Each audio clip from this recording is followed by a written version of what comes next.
também, além da reunião de Lula com a Meloni, nós estamos aqui acompanhando, né, em tempo real a sabatina do Cristiano Zanin para o cargo de ministro do Superior Tribunal Federal lá no Senado. Ele foi indicado por Lula, que está na Itália. Quem está acompanhando lá de Brasília é o nosso repórter Bruno Pinheiro, que tem mais informações. Bruno, como é que está o clima aí? Alguém já saiu da sala da sabatina, saiu e entrou? Como é que está o clima, tensão? Cristiano Zanin passa, não passa? Ele vai para o trono ou não vai, Bruno? Oi, Pavinato, a você uma ótima semana. Ele vai sim, essa é a expectativa, que ele já será então indicado realmente de fato o sinal verde ainda hoje para ser o novo ministro da Suprema Corte lá no STF. Ele chegou logo na parte da manhã, recebido aqui através de vários aliados do governo Lula. Esta sabatina está acontecendo, vários questionamentos. Ele chegou a falar que se sentiu honrado ao ser indicado, já que na condição de advogado ele teve um certo relacionamento com Luiz Inácio Lula da Silva, e essa foi uma oportunidade do conhecimento jurídico e de Lula também entender qual era o nível de conhecimento do advogado Zanin. E ele chegou a falar que, se caso ele for o escolhido aqui hoje, aceito, ele não vai mudar de lado, que sempre esteve de um lado, que o lado é a Constituição, e que um ministro da Suprema Corte é necessário ser subordinado somente à Constituição. Vamos rever este momento durante essa reunião na Comissão de Constituição e Justiça aqui no Senado Federal. A certeza de que eu, uma vez nomeado e aprovado por esta casa, vou me guiar exclusivamente pela Constituição e pelas leis, sem qualquer tipo de subordinação a quem quer que seja. Um ministro do Supremo Tribunal Federal só pode estar subordinado à Constituição da República. Então, eu me sinto absolutamente na condição de exercer esse honroso cargo, de atuar com imparcialidade. A questão da imparcialidade, para mim, ela é fundamental e é um elemento estruturante da própria justiça. Então, uma vez tendo o meu nome acolhido por este Senado da República, irei cumprir a Constituição e as leis.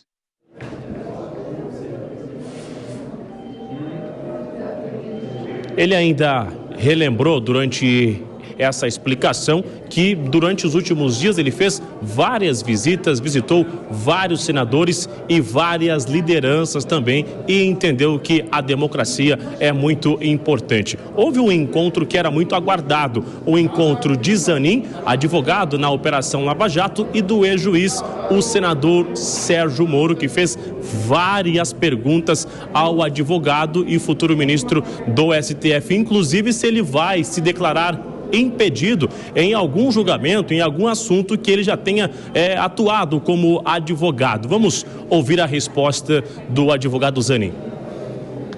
Em que causas Vossa Excelência se daria eventualmente por impedido ou suspeito no âmbito do Supremo Tribunal Federal? Não estou aqui questionando a sua advocacia de forma nenhuma, também respeito enormemente a advocacia, tenho minha carteira de advogado, mas esses são dados importantes para a nossa deliberação. As regras objetivas, elas podem, desde logo, serem tratadas e enfrentadas. Então, regra objetiva, os processos em que eu funcionei como advogado, se aprovado for por esse Senado, eu não poderei vir a julgar este processo ou esta causa se estiver no Supremo Tribunal Federal. Por outro lado, questões futuras, processos futuros, evidentemente que é necessário, para aquilatar ou não uma hipótese de impedimento ou suspeição, analisar os autos, analisar quem são as partes, analisar qual é o conteúdo, até porque eu não acredito que o simples fato de colocar uma etiqueta no processo indicar um nome Lava Jato, isso possa ser um critério a ser utilizado do ponto de vista jurídico para aquilatar a suspeição e o impedimento.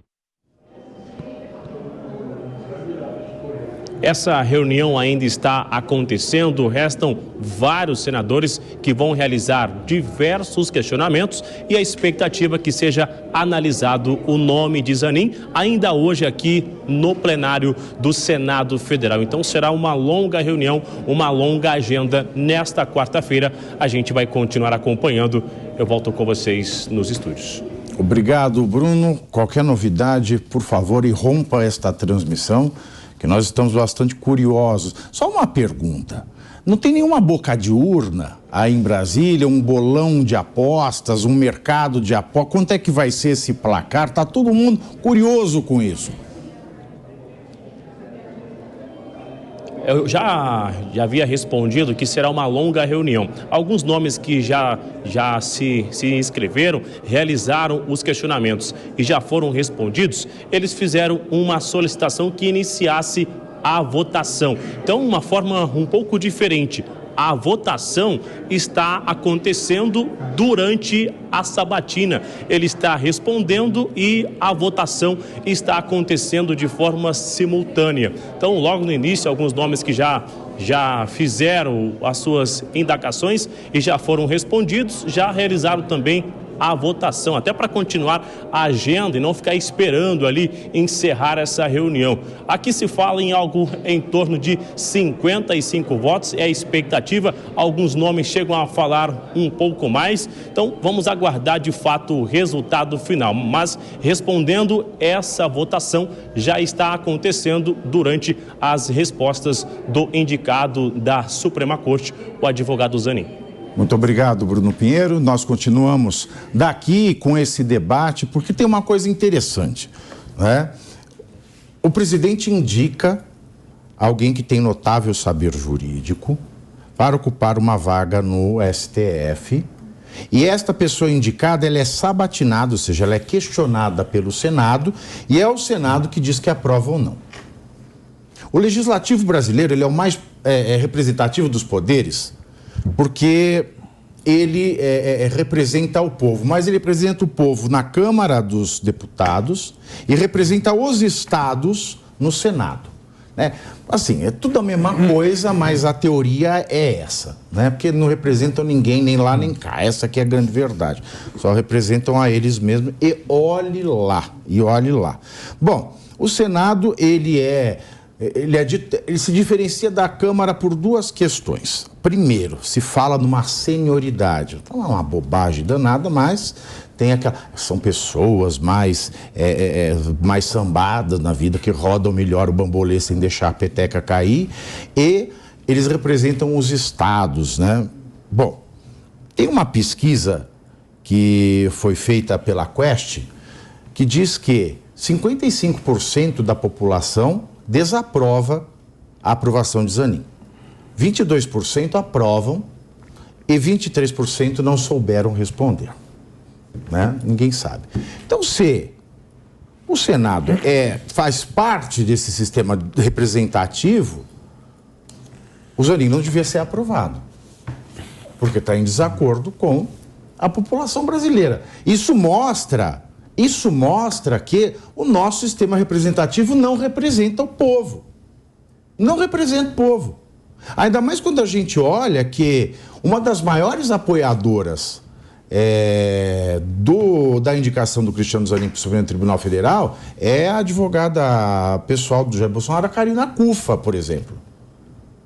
E é claro, nós temos no Senado 81 senadores. Ele precisa de 41 votos para ser aprovado. Já tem aí uma expectativa de 58. A gente viu lá a eleição para o presidente do Senado. O Rogério Marinho, ele teve 32 votos, né? Fala assim, a base de direita no Senado são 32 votos. Mas 32 menos 80. Já passou já, então tem gente de direita aí desse lado também. Sim. Ô, Pavi, né? E agora? Você... Agora são 14 horas e 34 minutos. Você falou, né? Você estava mostrando, eu tô muito ansioso, quero muito saber o resultado, tem boca de urna. Me desculpa, eu acho totalmente imprevisível e já certo. O Zanin vai ser ministro do STF. Se você tá pensando na boca de urna, eu te dou a notícia. Eu já te dou um furo jornalístico. Não, mas eu quero saber quem é quem. Ele vai ser o presidente do STF, sabe por quê? Porque o nosso Senado não tem vergonha na cara. Simplesmente por isso.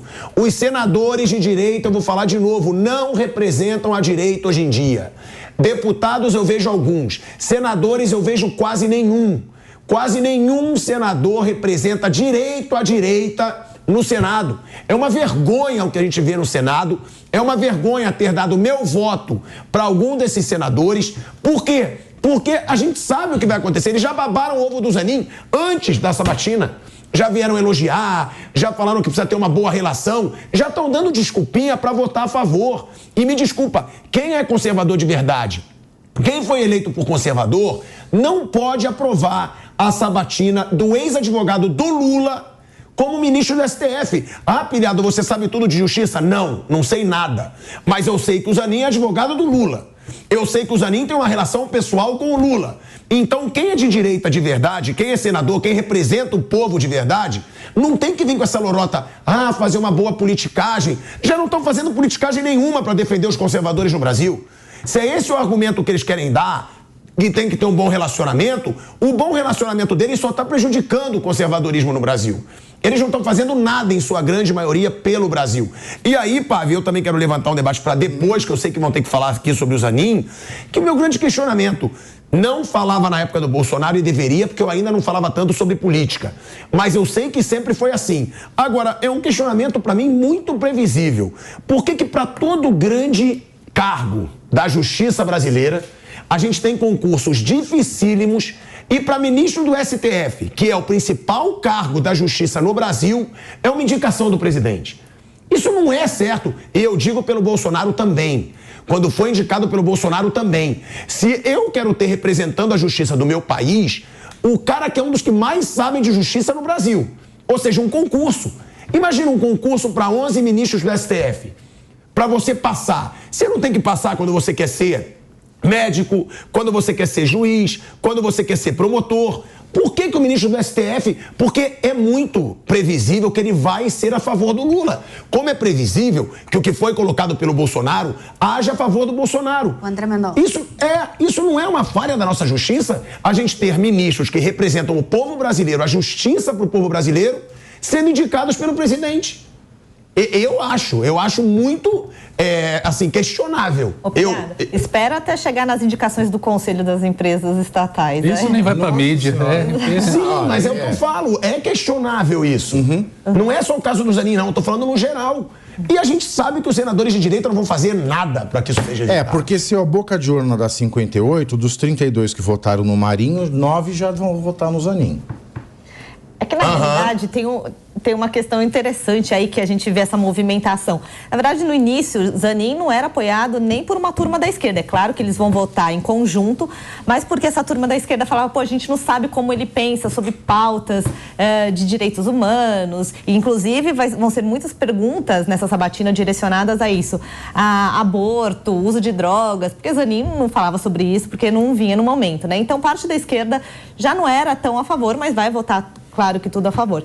Só que o que acontece? Zanin é dito como um advogado, hoje advogado ainda, garantista, que quer dizer o quê? Que ele segue as leis, que ele faz a coisa sem muita firula, em resumo, é um pouco assim, um cara que garante o cumprimento das leis e da Constituição.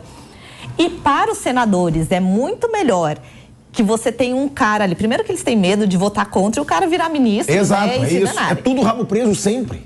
E também é melhor que tenha um cara lá que seja garantista, se ele for, que eu pelo que parece, ele é sim, porque você conhece as regras do jogo. Um cara que brinca e manipula a Constituição, você não sabe para que lado ele vai pender. Agora, um cara que segue a Constituição, e eu espero que ele seja esse cara, você conhece as regras do jogo. Então, esse é outro motivo também que muitos senadores, até de direita, que têm certos receios, né, vão votar a favor de Zanin. Então, vamos ver, muita gente do PL já está aprovando, inclusive ele falou com a bancada também evangélica, então ele conseguiu uma turma boa, acho que vai passar sem problemas. É uma loucura, né, Elaine? Porque o Lula, ele subiu com a base da diversidade aqui, diversidade acolá, subiu fez aquele showzinho para inglês ver, né, com pessoal diverso e papapá. Eu sou o homem da providência que vai saudar a diversidade. Aí todo mundo achava que havia uma mulher preta e trans para o cargo de ministro. Sim, juristas, mulheres pretas, nós temos, com notável saber jurídico, temos.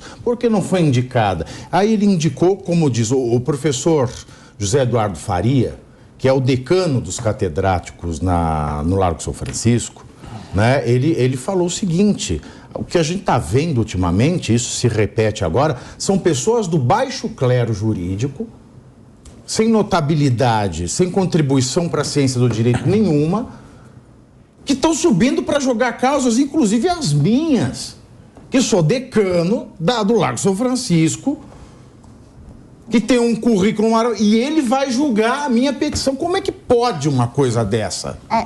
A gente até chegou a tratar disso aqui no teu programa, e na ocasião estava aqui conosco o Dr. Capês, que também é um grande jurista, né? Escritor aí, salvo engano, de 25 livros na área do direito penal. Eu mesma passei pela graduação estudando os livros do Dr. Capês, então tenho por ele enorme admiração. E eu falava sobre isso, né? A grande preocupação aqui é que o Zanin, no aspecto de notório saber jurídico, né, ele tem sim notório saber jurídico, mas na questão contenciosa, ou seja, naquela prática processual, principalmente penal, que é a área de atuação de Zanin. Não, foi a última, essa foi uma exceção. Ele é civilista. Ele é um advogado, ele é civilista de recuperação de empresas. Então, empresarial. Essa foi a estreia dele no direito criminal. Tá, então criminal e empresarial. Tá, mas vamos lá. Ainda que seja constitucional, né, civil, processo civil, que são outras áreas que o direito abarca e que a maior parte das demandas que sobem para a corte vem delas, ainda que haja, claro, demandas da área penal, mas a gente tem outras demandas. E aí fica a questão, como é que alguém que atuou a vida inteira em contencioso, né, ainda que seja uma pessoa extremamente vitoriosa, que tenha aí logrado muito êxito, como logrou no caso do Lula, querendo ou não, né, a questão da descondenação, o crédito se deve a Zanin. Como é que a gente pode dizer que ele tem aí condições de abraçar o direito na sua ciência, né, na sua complexidade? Quando a gente tem juristas belíssimos aí no Brasil, da própria USP e de tantas outras escolas como a PUC de São Paulo e outras universidades federais como a UNB, o FMG. Então, assim, o que me preocupa aí é justamente essa questão de o quanto ele consegue se aprofundar na complexidade do direito. Porque ainda que seja garantista, como mencionou aqui a Carol, gente, vamos lá. Se fosse simplesmente ler a lei, qualquer um de nós, inclusive quem está nos assistindo e não é do direito, conseguiria fazer, porque a lei está lá, é só você abrir o livro. Se tiver um Vadimeco, o Vadimeco é um livro que reúne todas as leis brasileiras. Você abre e está lá. Tem que jogar fora de mês em mês. Exato. Mas não é só isso, né? A beleza do direito está na interpretação que você dá, no papel da discricionariedade do juiz, né? Do juiz natural, dele pegar e interpretar. E esse é o grande papel da Corte Superior, porque ela é a última instância, né, para quem as pessoas recorrem para fazer valer o seu direito. Então, quem está lá tem uma responsabilidade muito grande de realmente notório saber jurídico para não incorrer em nenhuma injustiça, literalmente. Helena, eu posso fazer um adendo a um ponto que você colocou aí, que eu acho essencial. É bom também, já que a gente já sabe que provavelmente ele vai sentar no trono, já é bom ter um cara também com uma visão um pouco mais de business, de negócios. Porque eu quero de prática, porque assim, a gente precisa de uns caras lá que entendam também como que a roda precisa girar. Por exemplo, a gente tem 2 anos a nossa Ferrogrão travada lá no Supremo, porque os caras não sabem se vai liberar, se vai, não vai, se dá dentro. Cara, a gente precisa liberar para o grão sair, escoar e a gente exportar para o PIB crescer. Então é bom também que tem um pouco de diversidade. Já que ele vai do limão, vamos fazer limonada, vamos ver o lado apesar de que ele não será o único a julgar. Exatamente. Né? Ali passa por um colegiado. Eu quero passar para o